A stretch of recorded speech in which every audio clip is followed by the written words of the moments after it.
आपको बताऊंगा कि एक सोसाइटी क्या होती है and how to get it registered. Generally एक सोसाइटी एक ऐसी ऑर्गेनाइजेशन होती है जिसमें कुछ लोग इकट्ठा होते हैं to perform similar type of function और similar kind of interest. They come together to perform such functions.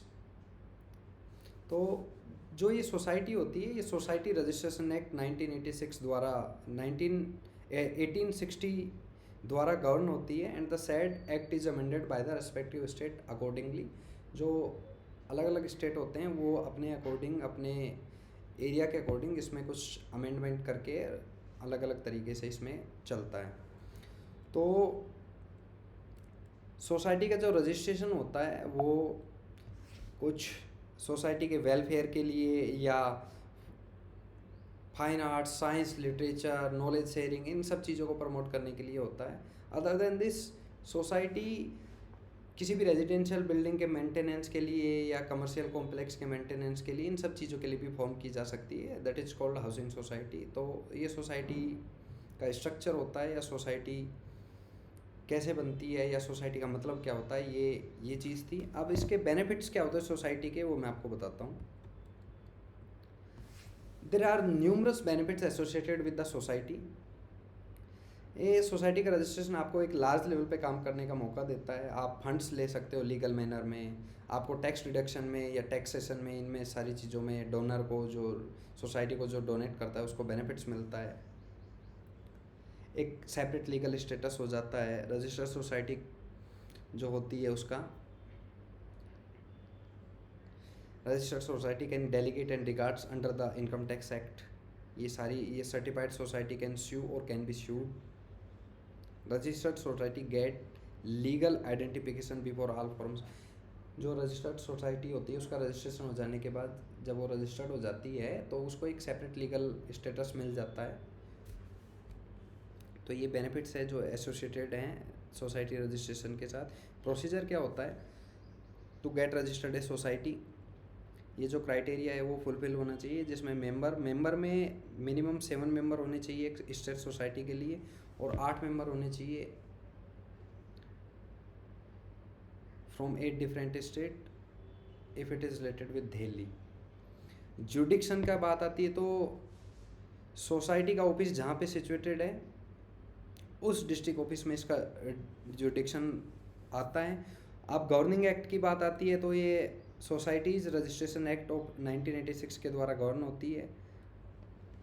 Property जो मैनेजमेंट की बात है इसके प्रोसीजर में, वो वेस्ट करती name of the society and the same can be sold as per the terms and mention in the bylaws of the society. Governing act मैंने आपको बता ही दिया। डिसोल्यूशन और क्लोजर कैसे होता है? Dissolution as per the bylaws of the society. Society के जो बायलॉज हम फॉर्म करते हैं, जो बायलॉज होते हैं उसके अकॉर्डिंग, जो बेसिकली बोला जाता है सोसाइटी का कॉन्स्टिट्यूशन, उसके अकॉर्डिंग इसका डिसोल्यूशन हो सकता है। Upon dissolution and after settlement of all debts and liabilities the funds and property of the society may not be distributed among the members of the society.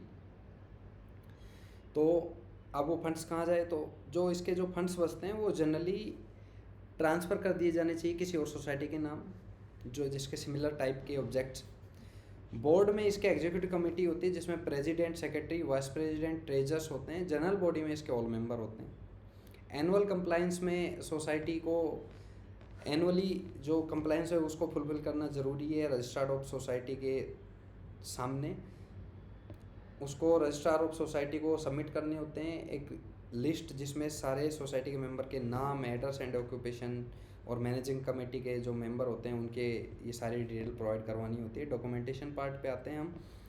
Documentation part में हमें क्या requirement होता है? Society का क्या propose name हो सकता है वो चाहिए होता है। इसका बायलॉज और इसके एमओए, एओए, जो इसका पूरा कॉन्स्टिट्यूशन होता है वो ड्राफ्ट करना होता है। वो बताना होता है कि क्या होते हैं, कैसे क्या वर्क करेगी, क्या इसके फंक्शन होंगे, क्या इसके ऑब्जेक्टिव होंगे,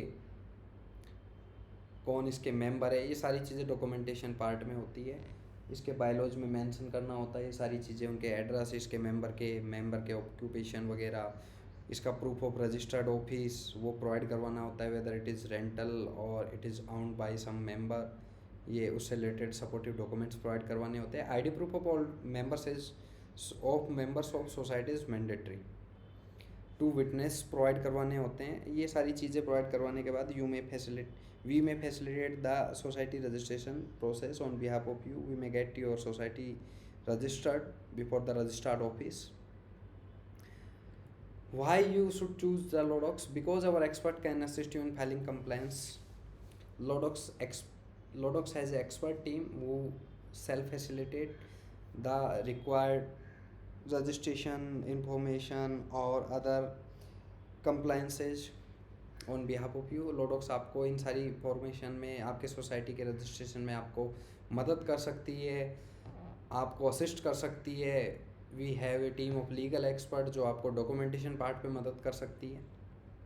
ये लोडोक्स के साथ आपको एक टाइम बाउंड मैनर में सारी फैसिलिटी मिलती है. आपको टाइम टू टाइम अपडेट मिलती है आपके सोसाइटी के रजिस्ट्रेशन प्रोसेस की और उसके स्टेटस की. Other than this you may gate expert assistant on 24/7 basis on WhatsApp. If you have some specified inquiry regarding the society registration, you may fill this inquiry form. आप ये सब relevant detail इसमें fill करने के बाद with supportive documents you may submit this form. One of our expert will approach you to provide the solution regarding your inquiry. So these are the benefits and the documentation part associated with the society registration, and what is the procedure of society registration and what is the meaning of a society. All right, thank you.